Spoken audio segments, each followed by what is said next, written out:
there, right? Right there. And it's working. Oh, we're live. Good evening, everyone. This is the Library Board of Trustees regularly scheduled meeting, advertised well in advance, August 31st, 2023. Today is Tuesday, September 5th, 2023. The time is 6:32. Thank you. And we are in the tech lab here at the main library. Remote participation is allowed in accordance with Section 20A, B, and C of the Act of 2021 signed into law by Governor Baker on June 16, 2021, suspending certain provisions of the Open Meeting Law, General Law, Chapter 30A, Section 18. Alternative public access to this meeting shall be provided in the following manner. Number one, the meeting will be televised by Peabody Access Television. Number two, the meeting will be the meeting will allow for remote participation via Zoom, and we have some links, we have some phone numbers here, and webinar IDs. So moving on to the agenda, I'd like to call to order, roll call, please. Sarah? Yes. Peter Bakula. Francis Pasaza-Gallucci. Here. Stephanie Dallaire. Here. Don McAllister. Stephanie Najjar. Here. Kate O'Brien. Thomas Pappas. Present. Anne Quinn. Here. Richard Shruhan. Jennifer Smith. Here. Ruth Teitelbaum. Here. Katrina Vasallo.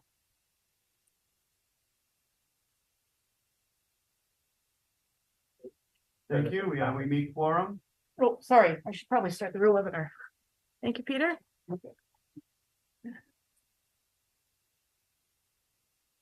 Recording in progress. Okay, we just did a roll call, and we do meet quorum with us here. So public comment. Is there any public comment? I see no public in the room. Is there any public online? There is not. Thank you. Agenda item number 3, approval of the minutes from June 5th, 2023. I hope everybody has had a minute to take a look at these. I make a motion to approve the minutes from the June meeting. Second. Thank you, and thank you for the second. Any discussion? Hearing none, do I have a, let's do a vote. All in favor? Aye. Second. Aye. Any opposed? The motion carries unanimously. Thank you. And then receipt of communications. Do we have any receipts of communication? No. Okay, at this point in time, I'd like to turn over to the state library system. And we have here, was it Michelle and Oscar, sorry, Oscar, Michelle and Oscar. And they're going to help us on our long range planning for our library. Good evening, everyone. My name is Michelle Eberly, and I am a consultant with the Massachusetts Library System. The Massachusetts Library System is a nonprofit which is funded through the Massachusetts Board of Library Commissioners, and we provide many services for the state. One of them is strategic planning consultation for our libraries. We also do things like, if you see the Optima van coming to your library delivering materials, that's through our organization. We fund the statewide databases that your library uses.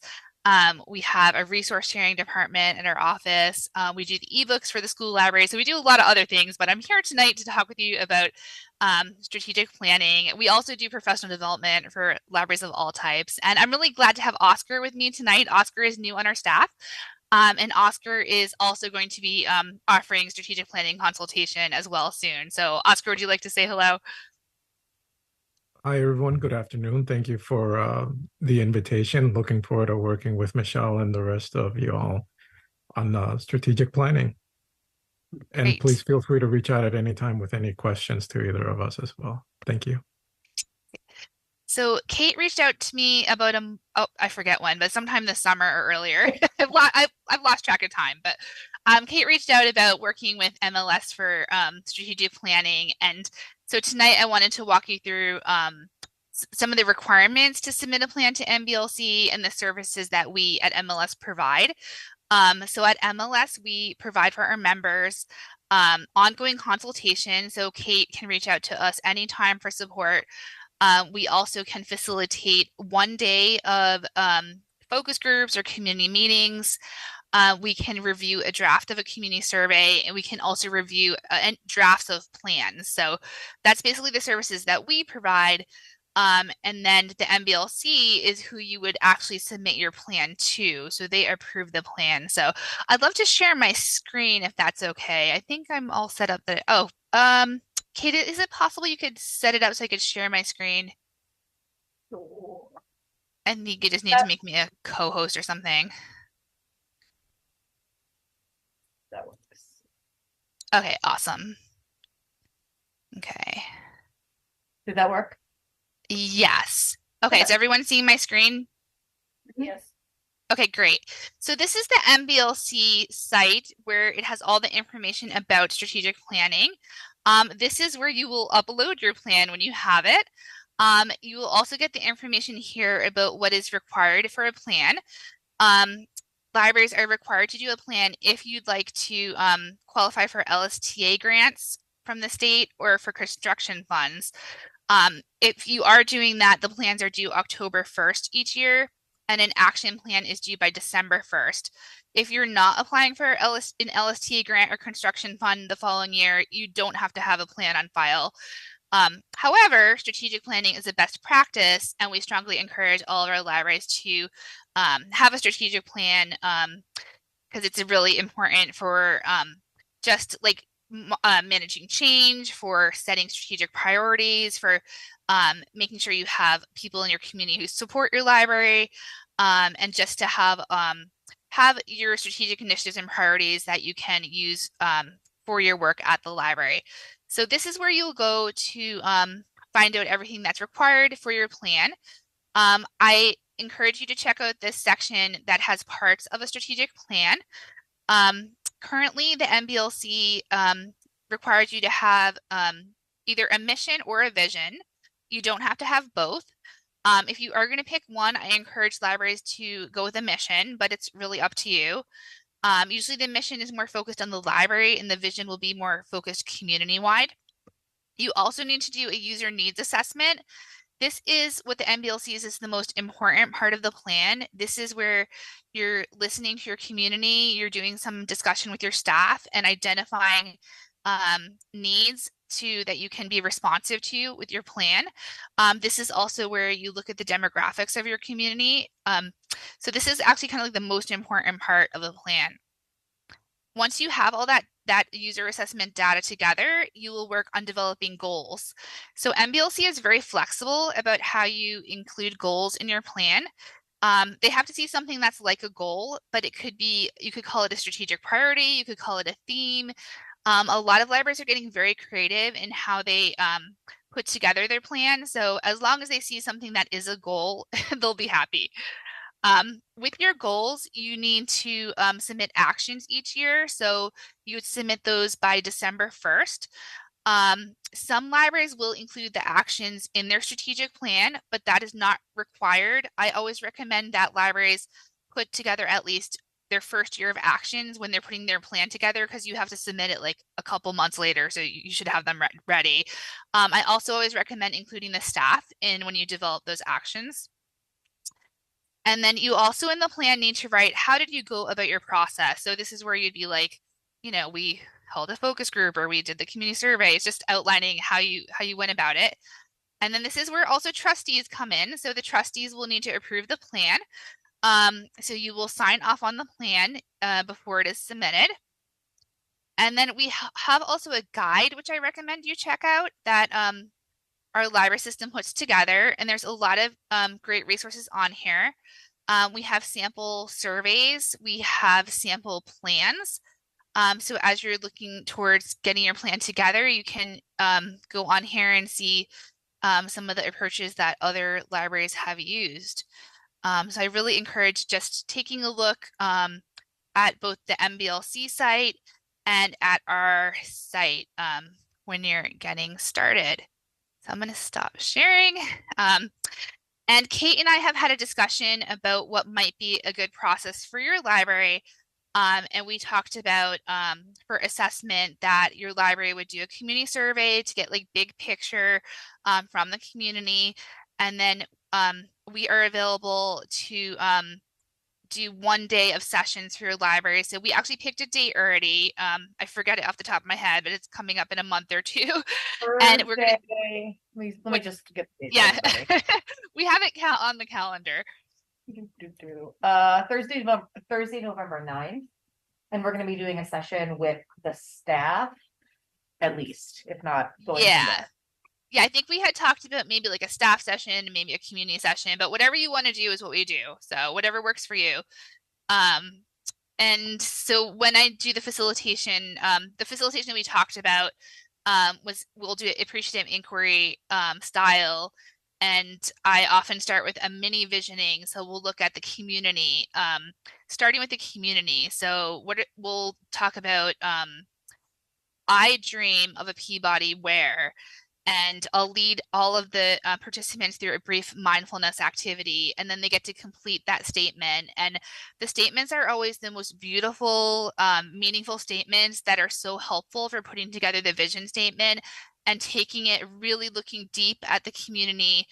And I like doing that activity because it gets everyone's perspective and there's no one dominating that part of the activity. And as a facilitator, we're always working to make sure everyone's voice is heard, that everyone gets to share. And then for most of the session, we'll be doing a SOAR, which is an appreciative inquiry version of a SWOT. So you've probably heard of a SWOT, which looks at the strengths, weaknesses, opportunities, and threats. The SOAR looks at the strengths, opportunities, aspirations, and results.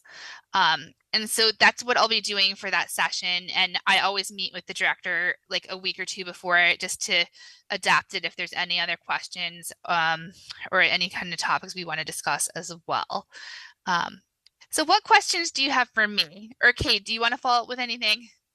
Sure. So our last long range plan, strategic plan was for FYs 20 through 24. So basically ending on June 30th, 2024. It was very long. I don't know how much the trustees were involved with that process. I was not in administration then.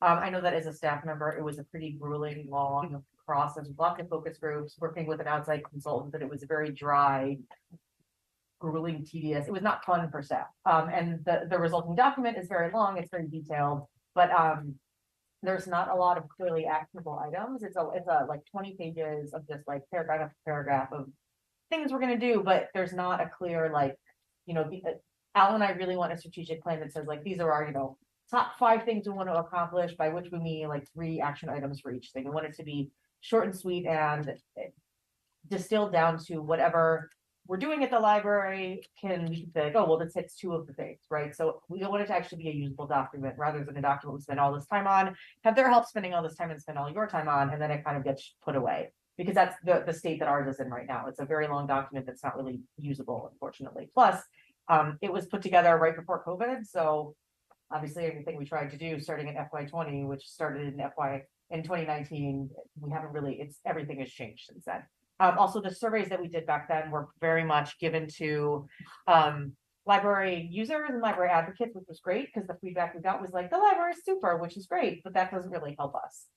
We hope that the people that are library users and advocates like what we're doing, that's great, but the whole goal is to reach people who are not library users, or people that maybe were, but they didn't come back, or people that are like, yeah, there's nothing for me there. So we're kind of switching the goal from being, surveys that just make us feel good about ourselves to like, what do we actually have to work on, which means more meeting with not people who use us, essentially, people that are business owners in downtown Peabody, people that, kids from the schools, people that don't use us and don't think about us. What do they need from us? And what can we be doing for downtown Peabody? And our goal is also not going to be to say like, what do you want from the library? Because nobody knows that answer.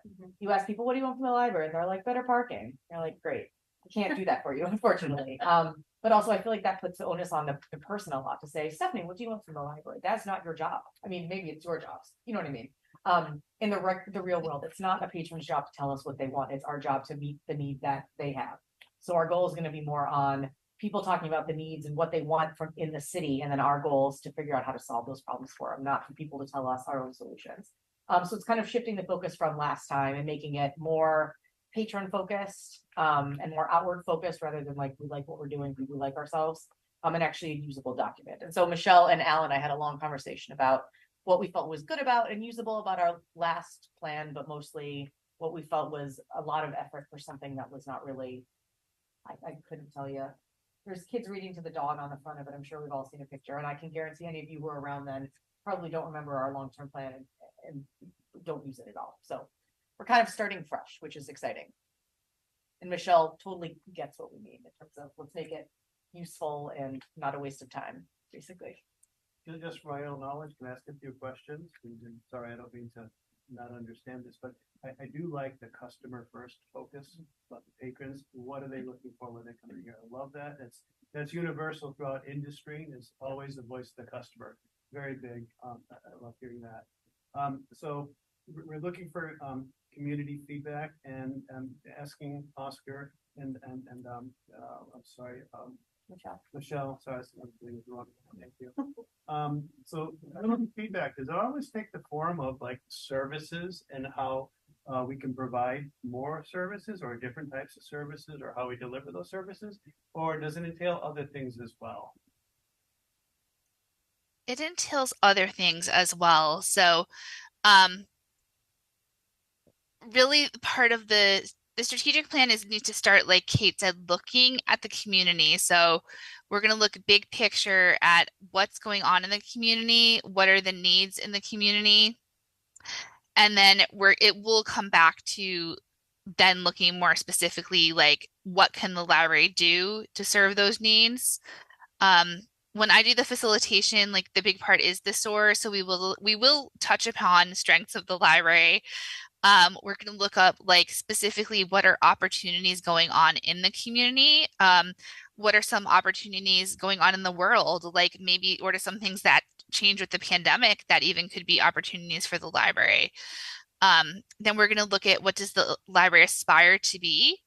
And then we're going to go down into results too and looking at what will be measures or like how will you know that the libraries have been successful at meeting the new vision? So just trying to get some an evaluation plan in there as well.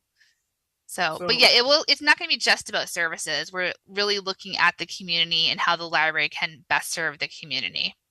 So when you say community, the word stakeholder comes to mind. Is this correct? Yes. So the community has stakeholder. Do you already have like known stakeholders within communities that we can model and use as a starting point? Yeah, so I recommend if libraries are going to do like a community forum that you get particular people there from your community. So you want to get people that represent your community. So someone from the senior center, someone from the schools, someone from a local business, people from the town. You want to get people that represent all components of your community. So I do recommend that making sure that you heard from everyone's voices. And two last questions. Now, are operational objectives included in this when we start putting together our mission statement, our long range plan, or is that something that we don't want to pepper in there? That's a great question. At this point, MBLC is not requiring objectives, so you don't have to do that, but it's not specifically operational. So I'm going to say no to that. I mean, if you're not required to do objectives. So a lot of times, libraries are just using the goals but it's really up to the library. If the library loves using objectives, the library can still include objectives in the plan. Most of the libraries are not at this point including objectives in the plan. And just one last thing, just for my own knowledge, is something like growth to get more patrons part of this? Can that be part of part of the plan, or is that something that's not included in something like this? So I feel like the plan in itself will result in growth of patrons because the plan is just making the library more responsive to needs in the community. So the plan and working with the plan will do that if it's an effective plan. That actually could be something that is part of one of the goals in different ways. A lot of times it comes up that libraries could work more on their communications, and if they're going to have, for example, one of the goals be like having better publicity or outreach, that's going to ultimately get more people using the library. So that's kind of how that may fit in. And the reason I asked that was that you mentioned something about measurements and metrics. I think we're pretty Mhm. big on this Yeah. library. They do a good job. It's nice to be able to see that we're actually executing to the plan and how successful we are. Mhm. Yeah. So that's important too. All right, thank you. Thank you for Sure. explaining. So I have a question for this group. Michelle said the deadline is October 1st. Are we planning on submitting a? Oh, no. Our deadline is July 1st. Oh, okay. Basically. Okay. We are not planning on, I don't think we are planning on applying for any LSD grants for next year, which is why we're giving ourselves the full Okay, time. Yeah, I know. super. No worries. It's like, No, this is crunch time. we're taking it up. 45 days. I know.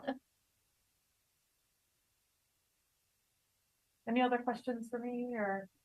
I will send you all this information and send you the website and everything, so you can take a look at it as well and be in touch, obviously in our next meetings. And so Al and I are working, on a community survey, which we are figuring out ways to get it out to the community. I think last time when we do this, we like put it on our website in the library and put it out at that farmer's market that existed for about 5 seconds at Leather Workers Park. And it was a very complicated survey. There was like a bunch of different questions and it was like rate it from 1 to 10. And I felt like it was asking a lot of somebody to fill it out.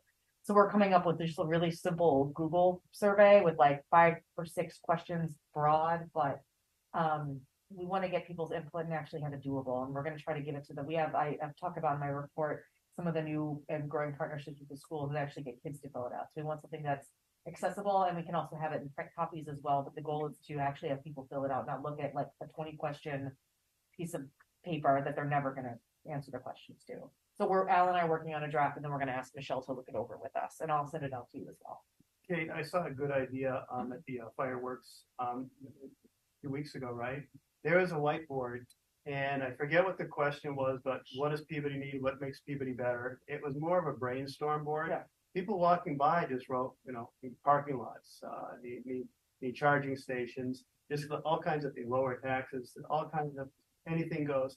Do you think that would be kind of helpful for the patrons as they walk in here, be able to pick up one of those dry erase markers and just write something quickly? Is that As long something as that would be it's helpful? erasable. No, yeah, well, it would be a dry erase. When like the teen boys walk by, right? And I'm thinking more of the kids too, because Yeah. I think that they'd love to do something like that. You get pieces of truth on that. What you're saying now, people are saying. I have to agree with the challenge. I think it's a challenge to reach people that don't come to the Yeah. library because you can capture them more easily. Yes. Sure. I think I don't know if it's mail, email, I'm not sure how City Hall sends things. I was out. gonna reach out to Daryl and the mayor and see if the city can help us as well. Get the word. And my hope is that just having it as a simple link, it's a lot easier than like a paper. Because I think last time we did it, it was just a paper version. I don't think there was any online component to it at all. You could have a consistently running ad on PATV that Yeah. showed the link. Absolutely, yeah. Please go to make it a simple link that people can easily remember, fill out the form or something. Yeah. I know what you mean. It's not hard. I mean, it's easy for me to add a page to our website. That's just like if I do like peabodylibrary.org/survey. I have the like ways to send it out in mind, but I'm looking for more ideas as well. Yeah. But the first step is like the survey itself. And I had told Michelle I hope to get it ready by tonight, but clearly that didn't happen. It's the summer. But Al and I are going to be finishing it up within the next week or so, and then we'll go from there. So. But any ideas, and also when this is published and ready to go, if you can send it out to people, email it to your friends and family, and put links up on Facebook and social media, I think that's going to be the easiest way, honestly. Like you share a link, Yeah. Definitely. share a link on like Peabody Facebook groups for whatever they're worth, better or for worse, right? Like I think that's going to be the best way to do it. Because again, we can get anybody that walks through our doors to fill out a survey, but like no offense to them, they already are using us for something. I would love to know what they want more from us, but the goal is increasing our library card users and our patrons that come in the building and meeting the needs of more people that we don't already meet. So kind of excited. It's a big project, but it's exciting. One last question. This November 9th session. Do you want us here for that? So we haven't, Michelle and I have not talked really about what specific groups we want to bring together. I know we were doing the staff one on the 9th, and then Michelle, you and I should touch base about Okay. how many you're willing to do that day and how many would make you fall. Okay. So I'll be in touch tomorrow. or Okay, Thursday. that sounds good. So yeah, I'm happy to look at the survey when you have it together. Absolutely. And I wanted to just follow up on the whiteboard idea, the kind of getting some micro feedback like in person. Sometimes if you don't have a whiteboard, what some libraries will do is just put some post-it notes out and have a wall where people can just like write an idea on a post-it note and stick it up there. That can be a lot of fun. And it is a great way to get some feedback quickly. So one of the questions that sometimes people use is like a genie kind of question. Like if you had one wish that could come true for the library, what would that be? Something to that effect. And people enjoy that one. So that might be something kind of light and easy to do if you don't have a whiteboard. Thank you.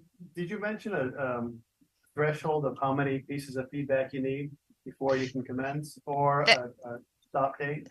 I mean, to be quite honest, there's no standard number. Like when I've taught a class on strategic planning before, I've looked at like what's the percentage of like, how many responses you should get based on the population. But I would not worry about that. Just try to get as much feedback as you can. I mean, Oscar, Christy, and I, the consultants, just met with MBLC the other day about what the requirements are. They're very flexible. The important thing is you're getting as much feedback as you can. You don't have to have a specific number reached. They said they'd even be happy if you just did interviews with like 10 people in the community. So I think the important is getting feedback from your community. And we recommend doing a survey, doing some kind of discussion, like a focus group. And so that will cover it. And it sounds like you already have a really thoughtful plan with putting your survey together, getting feedback from the staff. And so don't worry about like having to get like, 1,000 responses to your survey or anything. So just get it out there as many places that you can get it out there. Thank you. Anything else? Thank you, Michelle. Thank Okay, you you're all. welcome. Okay, thanks for Thank you having so us. much. Okay, I sure. will be Reach in out touch. anytime. Thank Okay. you. Okay, take care. Have a great Bye. night. Bye. Thank you. Bye. Thanks, Oscar. Bye. So this brings us up to agenda item number 6, report of the library director. Yes. Thank you for listening to that. They're fabulous. Michelle's wonderful. We used a consultant last time it was very expensive, and it's like $10,000, and I think there are better uses. Yeah, I think that's Greg. I don't know. It was a weird time. I think Melissa had just taken over. It was a very weird transitional time. But I don't want us to spend this much time on this. I want this to be a more organic, like, not something that it was the summer that I was on. I just come back off of maternity leave, and so I felt that like the entire summer was like focus groups and giant post-it notes, and it felt like a very like class type experience, and it was not very fun, and then ultimately not very useful. So we're just kind of gonna redo it, which is exciting. So thank you. I will be in touch, and I'll be sending out more information in the survey and just for the survey and everything. So this is a long one because it's been the summer. For the next meeting, I will have the annual report ready. I did not do it for this meeting because I am just commencing my financial reporting that's due to the MBLC every year, and I'm also changing up the form of the annual report. In past years, it's been very like, we had this many programs and spent this much money, and I'm including all of that, but I'm trying to make it a more interesting document that actually is interesting to read, not just numbers that nobody reads and everybody throws away. So my financial reporting is due at the beginning of October, and so at that point, I'll have the breakdown of how much money was spent on everything from grants and more of a financial standpoint too. So that'll be all together for October. Okay.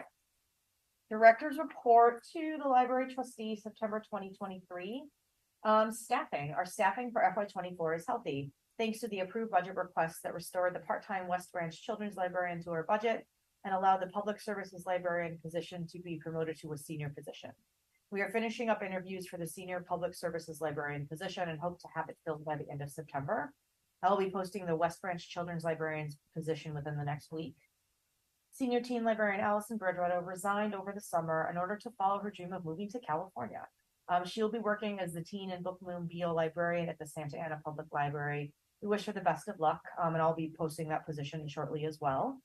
Creativity Lab Librarian Micah Hearn had resigned in the spring in order to take a position with the Noble Library Consortium, providing on-sec tech help to all Noble libraries. We wish him the best of luck and look forward to working with him in his new capacity, because we've already seen him once or twice come in to work on things, which is great. At the end of August, Jessica Lane, a longtime aide, accepted the position of Creativity Lab Librarian.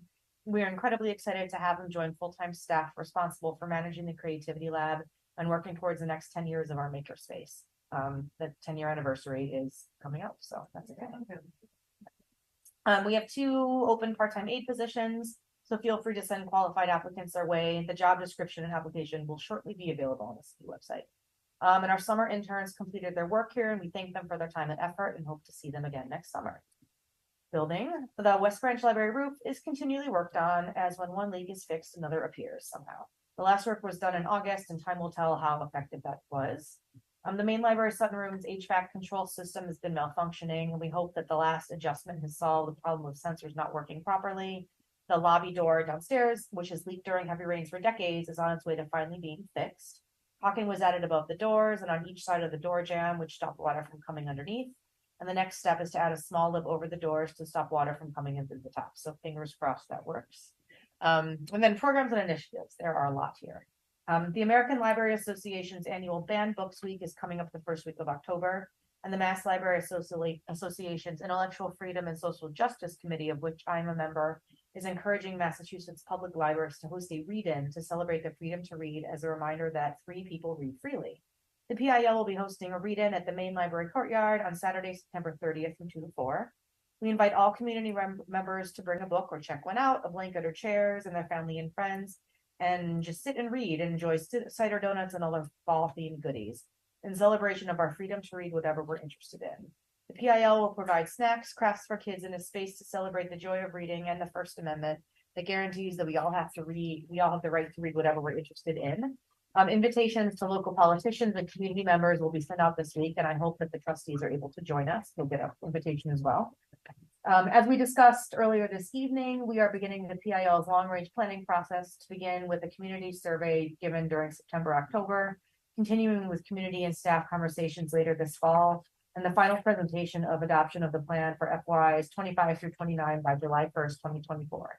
Stay tuned for opportunities to share the survey with your friends and family and to be involved in group discussions about the future of the PIL. Senior staff are planning a winter holiday art fair to be held at the main library during the downtown Peabody holiday stroll. They submitted the following request to me to be approved by myself and the trustees per the meeting room policy that states, quote, sale of any other product at library programs is not permitted unless authorized by library administration or the board of trustees. I am requesting that the trustees approve the following request this evening, and then a letter from staff.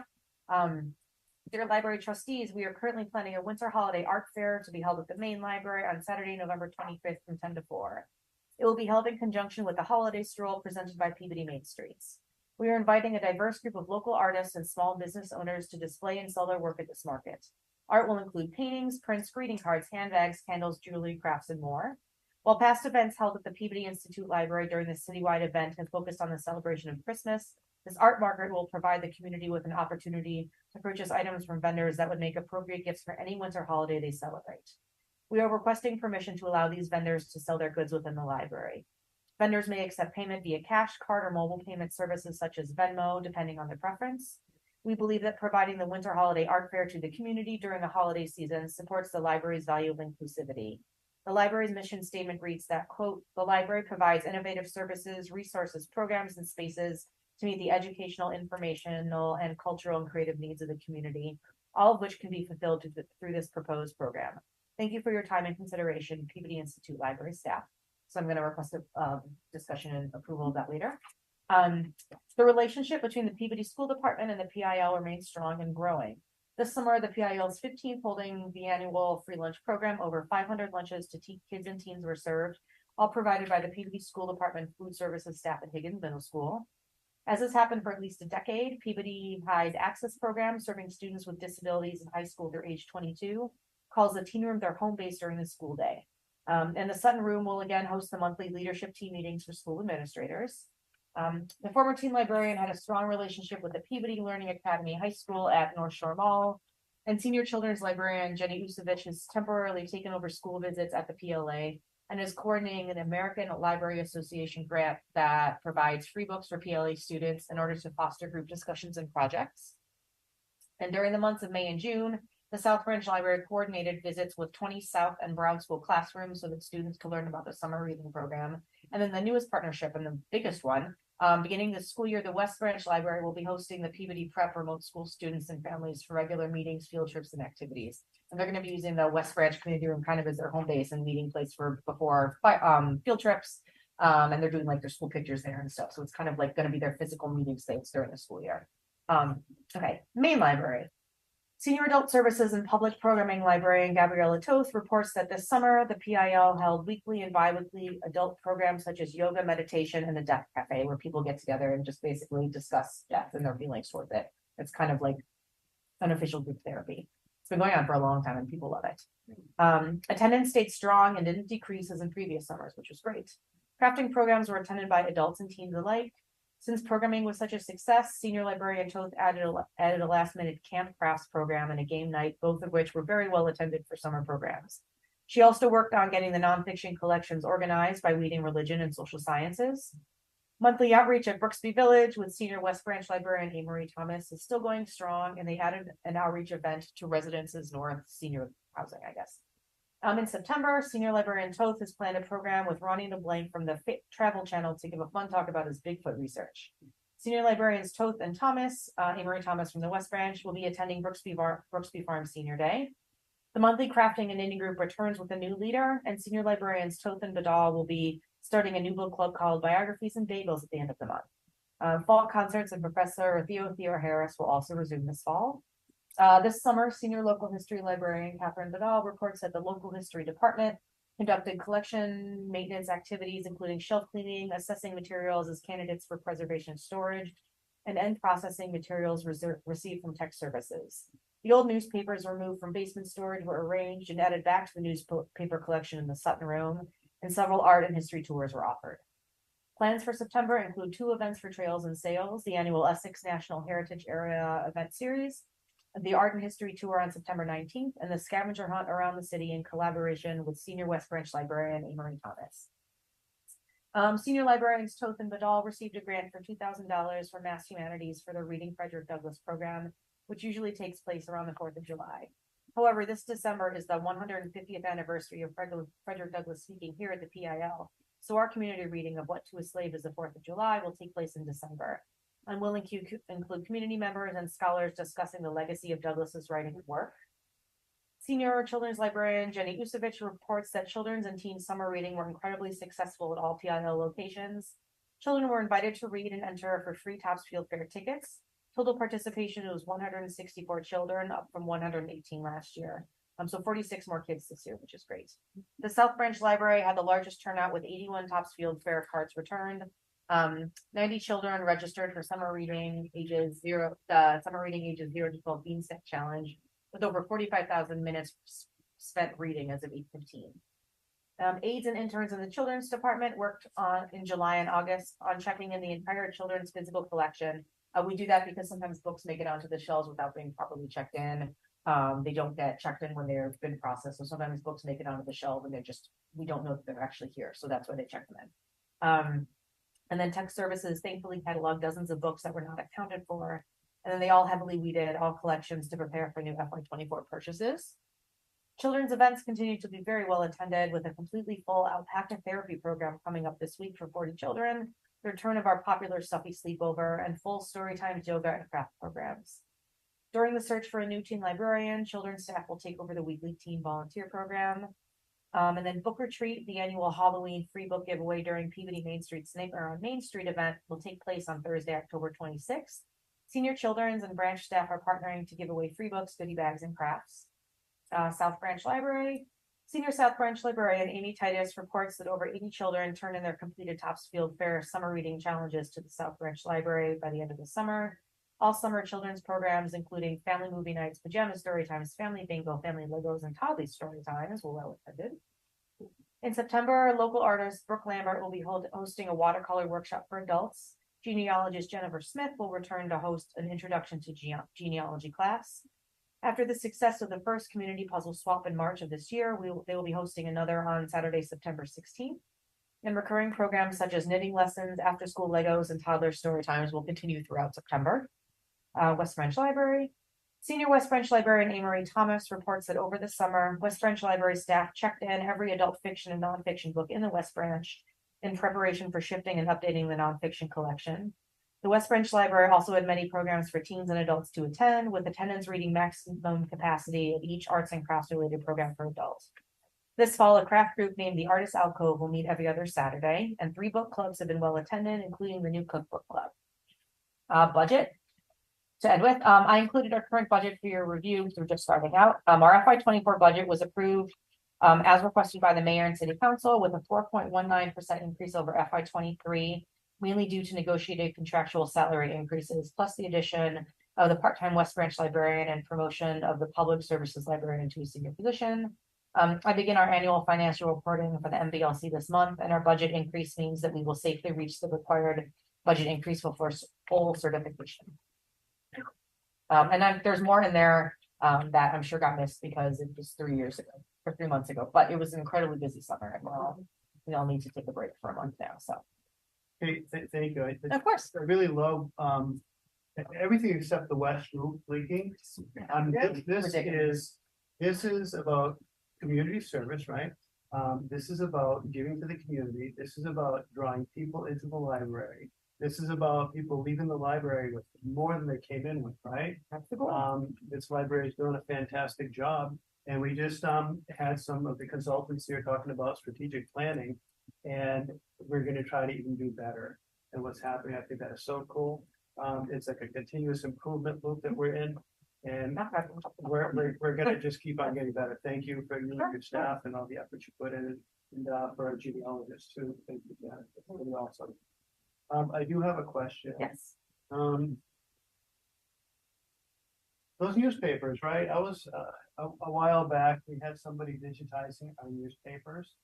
And Yeah. I'm not fully understanding about what was digitized and what wasn't, so I'm kind of surprised that we still have newspapers. So I think those are the really old ones that Catherine's talking about, like Okay, 100 or so years old. It's something I've been meaning to look into. We have a lot of newspapers, like local newspapers still on microfilm, which we need a new microfilm reader, but it's literally $8,000, which is ridiculous.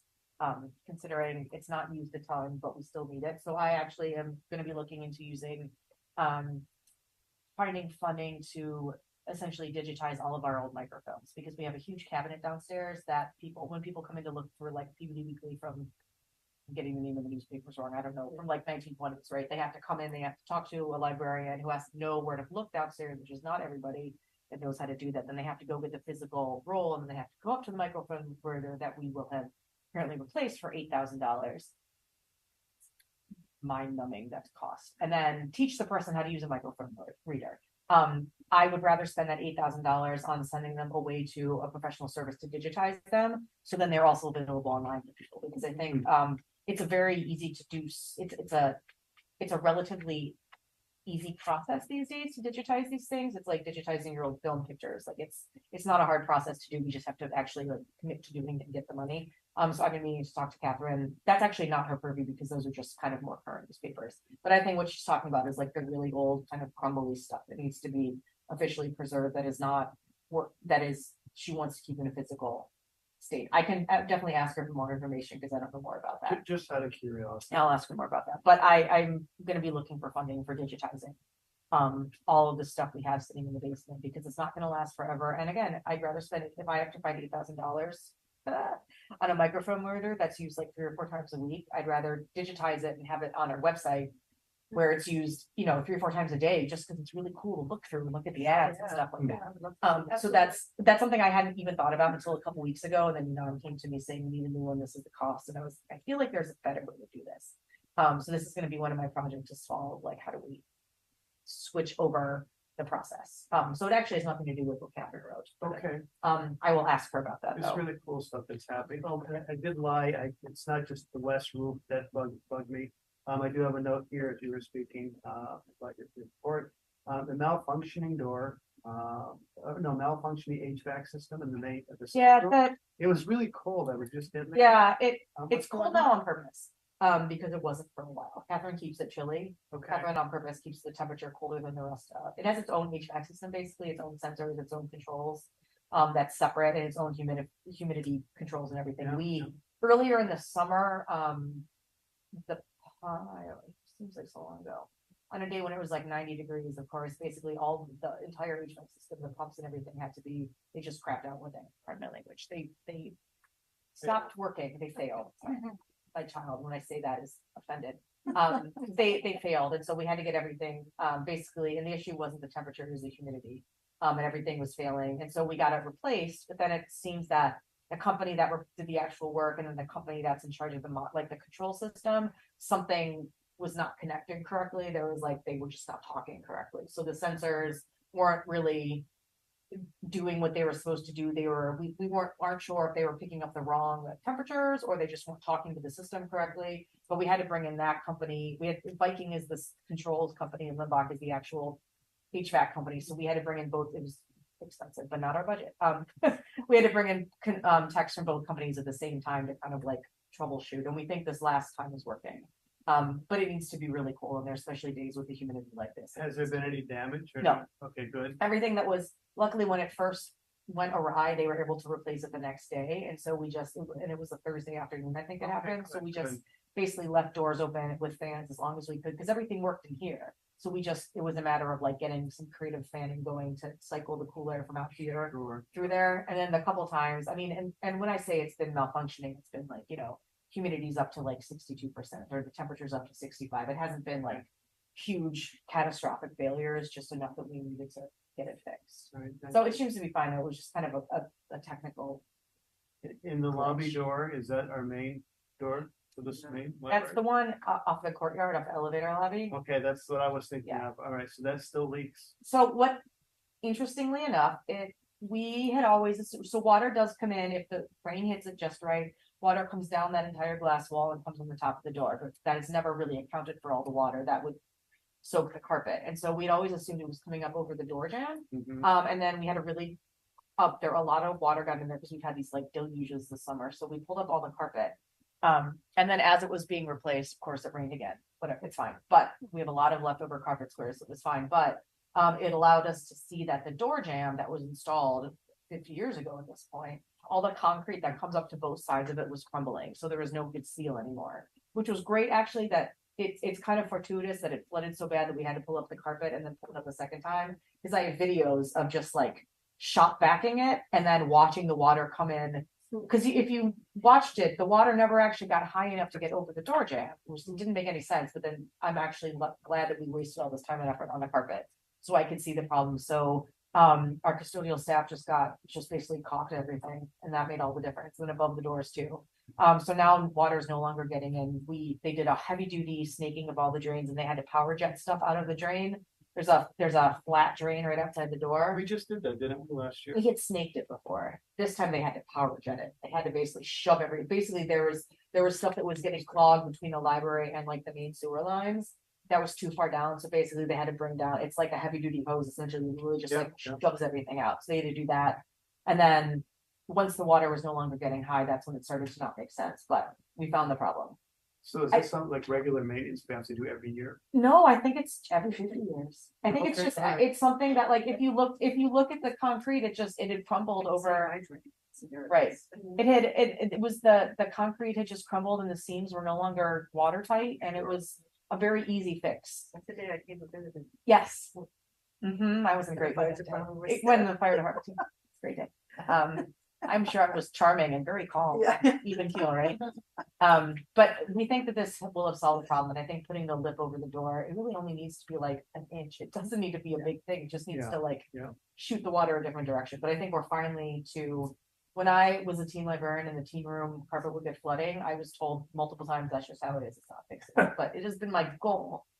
It's only taken 3 years, as library director, to fix it and no longer have flooded carpet. So Excellent. we're getting there. It's a slow process, but all of us were really excited when I was showing everybody the video of the water coming in. There was a lot of yelling. That's it, it's amazing. So Sounds like a white paper. it's ridiculous, but we're getting there. Can I ask a question? Yes. Back when we met with Catherine in the Sutton room, Yeah. which was kind of newly in position, about doing inventory of all that. Mhm. So you guys had a plan of things you wanted to purchase, like shades and Yes. new, I know new cases and Yeah, so displays. we And did where buy the is- new- Where is that? The new displays are ready and waiting to be filled. Oh, They are okay. at the west and downstairs. okay, We still have to okay. put together the one under Big George. Okay, just curious. They are here and she's working on plans for what's going in those Okay. because that has to be an actual exhibit. It's not just throwing in Yeah. stuff. She's Right. coming up with a month plan of how often it's also a matter on her end of how often she's able to Like the rotation. rotate things and how long things can really be displayed for. Right. And then the goal of we wanted to get new curtains, custom curtains in the sunroom for the windows, but I've turned it into a bigger project. I think that the sunroom needs a better lighting scheme. If you see the lighting in there, it's not good. The lighting's horrible. It's just those fluorescents around the top, and so everything is covered in shadow, and then it makes downstairs really dark. So I would love to do, who's that? Commission, is it? I'm blanking on their name. The commission, is it conservation? Conservation Commission? Do they do money for that kind of stuff? Community preservation. Community preservation, thank you.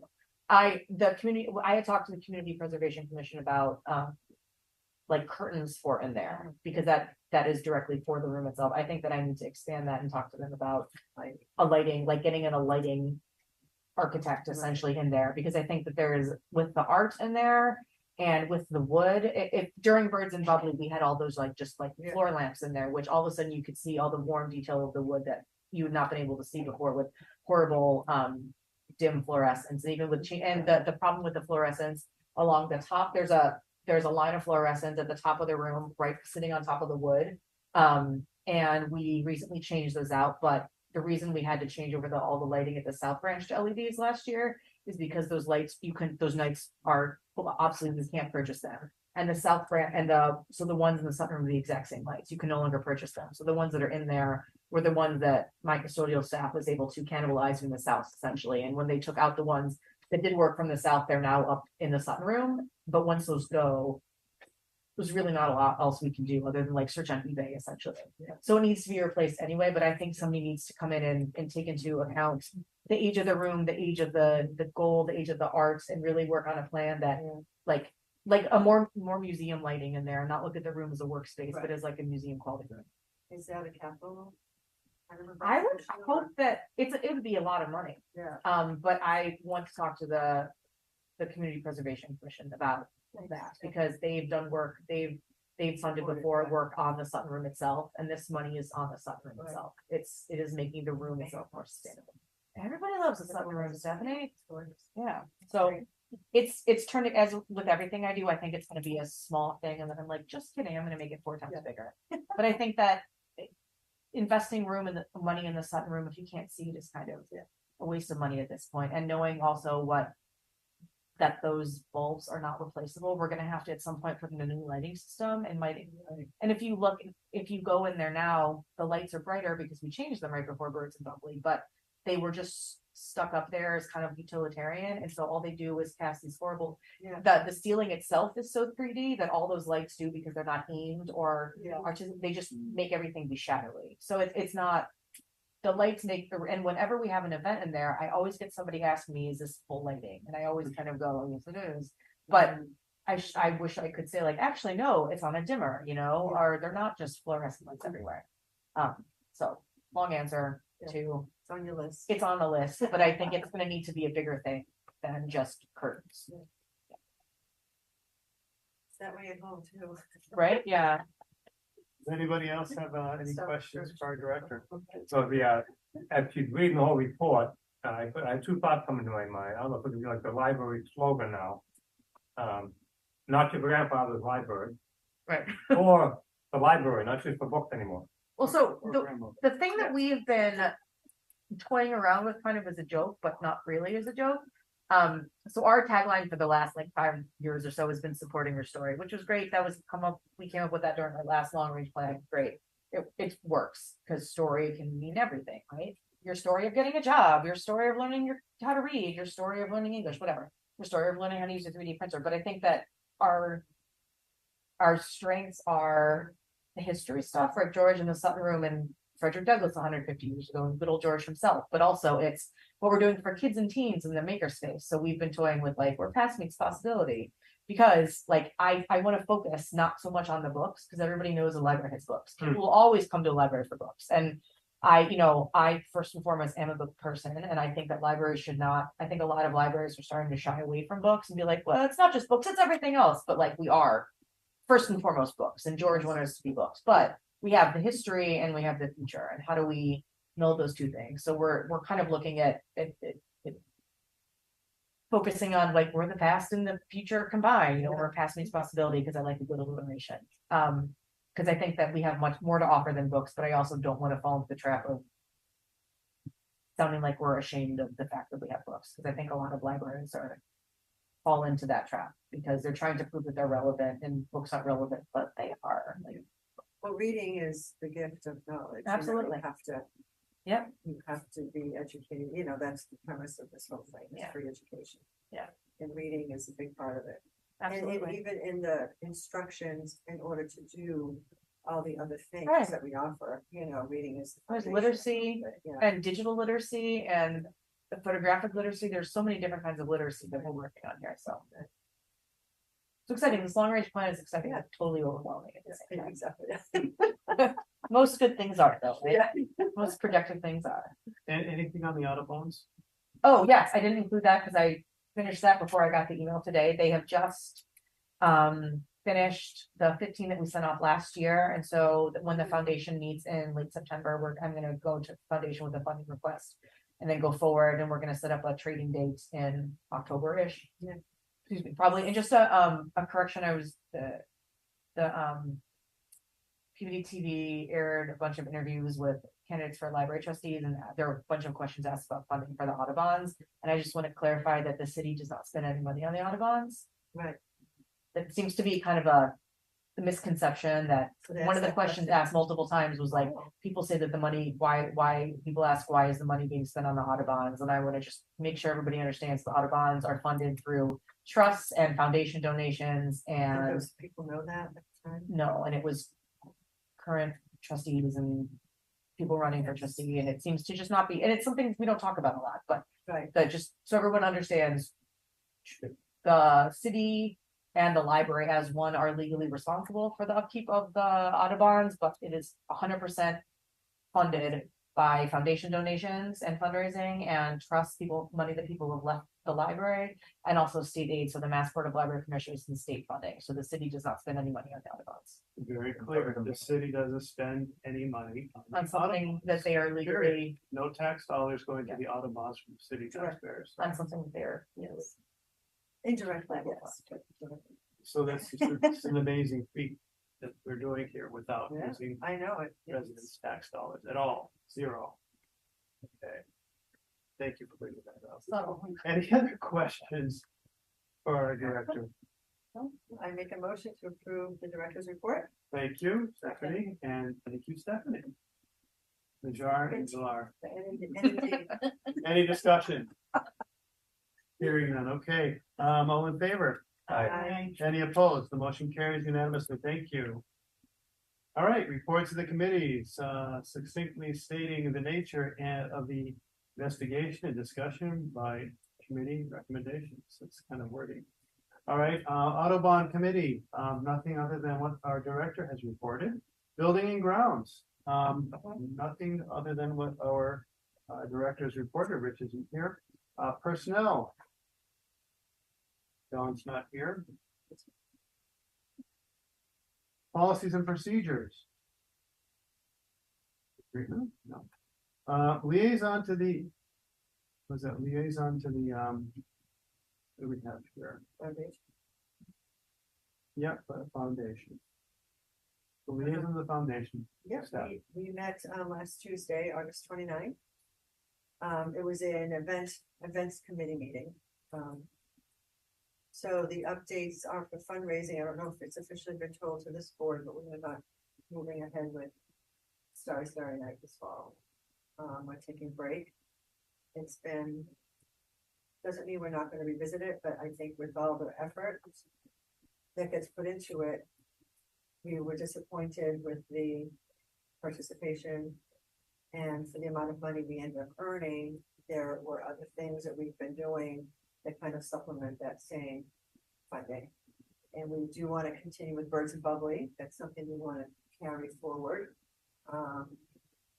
So it's kind of on pause. It's not to say we're never going to do it again, because no one's ready to take it off the table completely, but we are not hosting it this year. And we will continue with our 2 annual flower sales. We'll continue with poinsettia sales this winter, the first December, the date, Saturday in December, I think it's the second. We are going to have the poinsettia sale. So nice early, like, you know, gives us the whole month before the holiday season for people to purchase. We set a date for, our next Birds and Bubbly, and with, Martha sent a recap that I printed and left it at home. But I have it right here. I just want to give you some dates if anybody wants to put them in their calendar. Or we can email it out if you like. We are having the most current thing happening this Sunday is the International Festival, which I'm sure you're all aware. We all got the latest phone call. The library has a table, a tent right directly in front of the library. So if anybody, I know they're looking for a little help, or even just to stop by and say hello. I'll be there. Yeah, help set up or help take down. Usually only need a couple of people at a time, so it's not anything heavy duty, but if you're available to go on by, please visit. Time? 11 to 5. No, the setup times are on. Seven from, between 9 and 10. That's all right. They're closing the streets at 9, what I heard, so you have to be there before 9. Okay. If you're gonna drive up. Yeah. Right. And then our next annual meeting is October 18th for the foundation directors. And that's when we, kind of do every October. And December 2nd is the poinsettia sale, and then in February 18th, we're gonna have a George Peabody event to celebrate his birthday and incorporate that, in an event. We really want to, and I think it's great for the trustees and the foundation to share the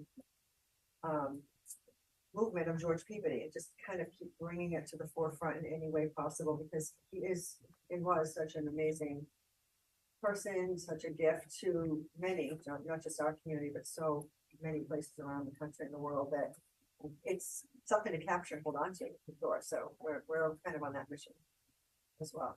So you didn't say what date the Birds and Bubbly were, that's okay. I was gonna, and then I was going to, and I said, well, hold on, dates for the birds. I believe it's Friday, April 26th. It's a Friday, yeah. Okay. The last Sorry, Friday. it goes on me.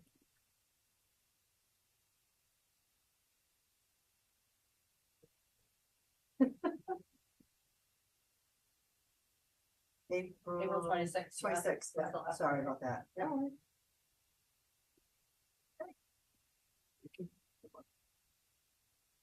Liaison to the Historical Society. Yeah, It was pretty quiet over the summer. The next thing that's coming up is the potluck supper in the end of September, but I don't have the date. And there's a new exhibit opening. It's a members opening on October 8th. It's called Legacy of Farming in Peabody. So that should be kind of interesting. There's a lot of artifacts, a lot of history from the various families that had farms in Peabody. And then this isn't Historical Society, but went to the International Festival. And I know we were all invited to be on the stage. Oh, yes. For the ceremonies at 2:00.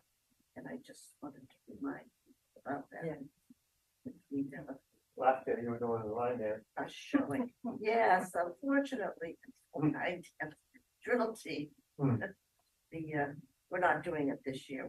We had some logistic problems, so we had to pull out of it. And I get the wedding season is upon us, so that's good news for the society. Yeah. The funds that raises. is there a list of farms and farmers that were in Peabody that will be talked about? Oh, I'm sure there will be at the exhibit. I haven't seen exactly what they're doing. There were so many. Yeah. My dad used to talk about them all the time. Farms and tanneries. Yeah. Yeah, at piggeries. Hmm. Piggeries. That's right. Piggeries. Oh, yeah. Love that word. Yeah, I remember one of them. Where they did see was, that was all for, they used to work in picking blueberries. Berries. Yeah. and I remember my uncle going when I was a kid, farms. That's looking for his pig to roast. It's interesting. Any questions for Ann? So, I I do. Might the society have any information, like on the old newspapers that have already been digitized? I don't know if they keep that kind of. That's a good question. I've been working on some of the old acquisitions, trying to reconcile records. And there have been old newspapers donated, people have donated them. I don't know what kind of a system they have. We would get storage fee for all those artifacts. Well, they have the house that's next door to the Foster House. When they moved from 8th Street, and that's a library. But with the new assistant curator, she's got a real museum background, and so she's being instrumental in kind of bringing some system to the operations of the thing. You know, for the Historical Society that started, it was just a bunch of ladies who were interested in preserving the history, but that was all just kind of nice, perhaps more social than anything. But now the collection has grown, and there's so many artifacts and books and papers that they just got to start to get them accessible. Any other questions? Thank you, Ann. Do I have a motion to receive the committee reports? Thank you, Stephanie. I wanted to say, I don't know if you can have it done or any kind of preliminary version of the survey, but the type of that the International Festival might be an interesting place. That had been my goal of getting it done by then. I don't think that's gonna, But it's the timing is too soon. Yeah. If you Unfortunately. get into any chatty conversation, and we can just say, it's kind of an interesting conversation. Sure. To ask people, do you respond for it? Is there anything we don't offer? Any anecdotal stuff. Yeah, exactly, you never know. Whiteboard. Right. Post-its. Any other further questions? Okay, the discussions I made. Okay, all in favor? Aye. Any opposed? The motion carries unanimously. Thank you. New business. Do we have any new business? Just approval of the selling of goods at the Winter Holiday Art Fair. Yep, we need a motion for this here. does the library have any kind of liability agreement related to that? I don't believe so. We've done it. We did it every year. We did PillCon up here. We had artists come in and sell their stuff. That's my only experience doing that, and that was. I don't think there was any liability or anything. So. Are there any fees that they pay? No. It's a goodwill thing. Yeah, I don't see a problem with it, other than, if it became all of a sudden a place to want to sell your stuff on a consistent basis, I can't imagine that. I think the goal is it's always been, as a library, it makes us very comfortable that we always have a Santa story time here, and it's something that it's a tradition in the city, so that's not going to change. But we wanted to add something that is less Christmas based and is more like every winter holiday that exists based. Because I think there's more people in our community that celebrate Christmas. So that's the goal behind this, and it gets other people in the library who aren't normally here, and it's not all red and white jingle bell based stuff. So. Okay, I make a motion.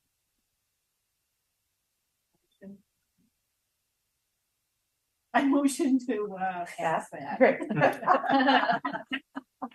Sarah, do you have that? If you notice it's spelled out for you, are you okay? Do I have a second for that motion? Thank you, Stephanie. We've had our discussion already. Is there any further discussion on this? Hearing no further discussion, all in favor? Any opposed? The motion carries unanimously. Thank you. I'm not sure what that motion was for, but. It's right in the director's report. So unfinished business.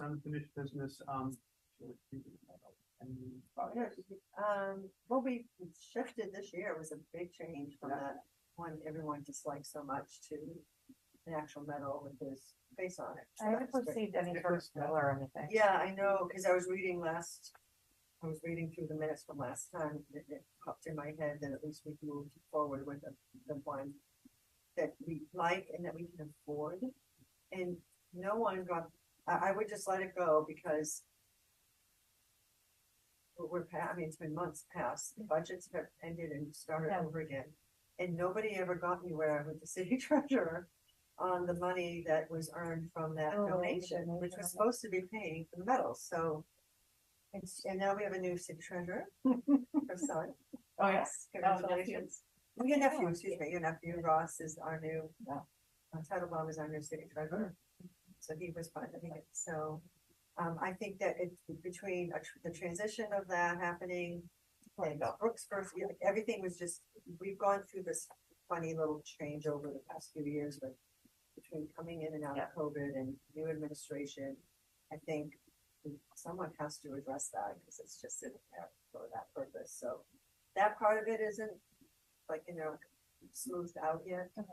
But I don't know if we're gonna be able to afford that next level up of we can't afford any of the nicer medals because it's just too much money. Where do those medals come from? For the last, They were using Jostens. Justin, okay. Yeah. And who put them together? Was it the high school? Jostens they had made that medal before. They had it in some, we still don't know who changed the medal. We don't know how it went from the one we were using to this other pin. They were there under the podium when I got there. So- 2 years ago or this year? I 2 think years ago. this year. Who did it this year? I did it. Oh, you did this year, okay, Yeah. so those were the real ones, those were the better ones. And I'm just still mystified where they came from. Where they- Who took the initiative to make them? Oh, And the high sweet, I did, and Okay. Stephanie Dowling did, All right. and Jostens. excellent. Yes, that's excellent. how that happened. We Okay. all just got on these big email things and got through to Looks like your mini Jostens. project is done then. You've completed, you Yes. executed and completed. Perfect. So the Thank you. pin- That's a, The that's a, pins that you would do, obviously, become Okay. cheaper. None of the pins, but we wanted ribbons. We wanted to have more of a yeah. No, but the pin, you don't know where they came from, why they changed. Nope, we have The no. pins will obviously be cheaper, right? I don't know, I guess so, but I don't know that part of it, but no one likes them and no one knows why they changed in the first place. I'm thinking it might have been a cost thing. I don't think so, I don't know, because that budget stayed the same over time, so I don't think so, but. I remember opening the box and looking at it, but I don't have a photographic memory. Yeah. Do you have a picture of it or I can you do. bring a sample of it? I in? do have a picture of it. Okay. I know, because we only make enough to give to the Right, kids, so right. it's not like there's bunch hanging around. But let's finish up and I'll look for it while we're talking. That's awesome. That's an awesome step. that you did. Search my emails. Okay, any other unfinished business? Well, that would have been finished business, no? That's awesome. Okay, resolution. Number 11, do we have any matter suggested by trustee to the library director? Director Merlin. Prior to the meeting, right? And any matter suggested by any person in writing to the library director prior to the issuance of notice? None. Okay, when is our next meeting, everybody? Tuesday, October something. Second, third. Third. Tuesday, 3 October, 2023 is our next meeting at 6:30. Third. That's great. All right, and do I have a motion to adjourn? Oh. Thank you. Any discussion? All in favor? Hi. Any Aye. opposed? The ayes have it. Motion carries unanimously. Thank you, everybody. Thanks, everyone.